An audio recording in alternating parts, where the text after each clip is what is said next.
Little Red Riding Hood by Katharine Pyle. There once was a little girl whose father and mother loved her so dearly that they thought nothing too good for her. Her mother made for her the prettiest of little dresses. Her stockings were of fine yarn, and there were bright buckles on her shoes. Her mother also made for her a little cloak and hood of red cloth, and the little girl looked so pretty in them that her mother called her Little Red Riding Hood instead of Mary as she had been christened. Little Red Riding Hood had a grandmother who was so old that sometimes she lay in bed all day and felt too weak to get up. One day the mother called the little girl to her and said, "My child, I have put a pat of butter and some fresh eggs and a wheat cake in this basket. Take it and carry it to your grandmother. Run along quickly, and do not loiter, nor stop to talk to anyone along the way, for I want you to get back before the afternoon is late." "Yes, dear mother," said the little girl, and she took the basket in her hand and set off for her grandmother's house. At first she ran along briskly and stopped for nothing, but the fields were full of pretty flowers. "I am sure," thought Red Riding Hood, "that my grandmother would be glad to have a bunch of daisies and buttercups." She began to pick one here and another there until she had quite a handful. Presently she heard feet padding along the path, and the old gray wolf came trotting by. "Good day, Red Riding Hood," said the wolf. "Good day," answered the child. "And where are you going this fine bright day, with your basket on your arm?" "Oh, I am going to my grandmother's house.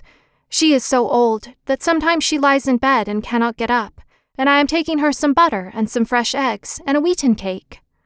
"And where does your grandmother live?" "She lives over beyond the wood, in a little white house with a thatched roof and green blinds, and the path runs straight there." The wolf had now learned all he cared to know. He bade Red Riding Hood goodbye and trotted on briskly. As soon as he came into the wood where Little Red Riding Hood could not see him, he began to gallop. On and on he galloped as fast as he could, for he was anxious to get to the little white house with the thatched roof and the green blinds before Red Riding Hood did. In the depths of the wood, a woodcutter was busy at his work. He saw the old wolf go hurrying by, and he wondered what he was after.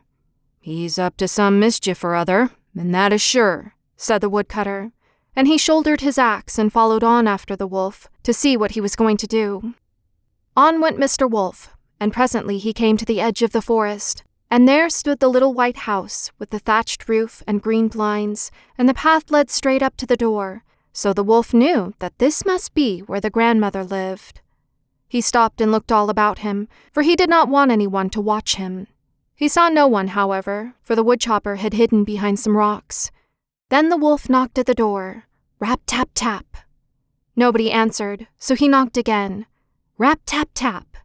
Still no one answered, and there was no stir within the house, though the wolf cocked his ear and listened carefully. The wolf pulled the latch string. The latch flew up, and he pushed the door open and slipped inside. He looked about, and there was nobody there, for the old grandmother had been feeling stronger that day, so she had dressed and gone out to see a neighbor. The old wolf hunted about until he found the grandmother's bedgown. Then he pulled it on over his big hairy body. He tied on a big ruffled cap and put the grandmother's spectacles on his nose, and after that he crawled into bed and drew the coverlet up under his chin. The woodcutter, outside, wondered what the wolf was doing in the house, but he did not hear a sound, so he sat down to watch and see what would happen next, and as he was very tired, he fell fast asleep. It was not long before Little Red Riding Hood came running along, and she was in a great hurry, for she had spent a long time gathering flowers. The woodcutter did not see her, however, for he was asleep. The little girl ran up to the door and knocked upon it. Rap, tap, tap. Then the old wolf made his voice very faint and weak like the grandmother's. "Who is there?" he asked. "It is I, grandmother, Little Red Riding Hood," answered the child. "Pull the latch string and lift the latch," said the wolf. Red Riding Hood lifted the latch and pushed the door open and went in. There was not much light in the room, for the wolf had pulled the curtains across the window. "I am not able to get up, dear child," said the wolf, still in the same weak voice. "Put your basket on the table and come over here." Red Riding Hood did as she was told. She put the basket on the table and came over to the bedside. But as she came closer, she thought her grandmother looked very strange. "Oh, grandmother, what big eyes you have," said she. "The better to see you with, my dear," answered the wolf. "But oh, grandmother, what long, long ears you have." "The better to hear you with, my dear." "But grandmother, what big, sharp, white teeth you have." "The better to eat you," howled the wolf, and he sprang out of bed and caught Red Riding Hood by the cloak. The little girl cried out, but at this moment the woodcutter burst open the door and rushed in. The howl had awakened him from his sleep, and just in time, he struck the wolf such a blow on the head that it fell down dead. Then he took Little Red Riding Hood up in his arms and comforted her, for she was crying bitterly. She was frightened, and her pretty red cloak had been torn. He wiped her eyes and promised to walk home with her. But first, he said, they must wait until the grandmother came home. When she came at last and heard the story and saw the wolf lying there on the floor, she could not thank the woodcutter enough. And indeed, if it had not been for him, the little girl would certainly have been eaten by the wolf. But from then on, Red Riding Hood was careful to obey her mother, and not to loiter on the way when she was sent on errands.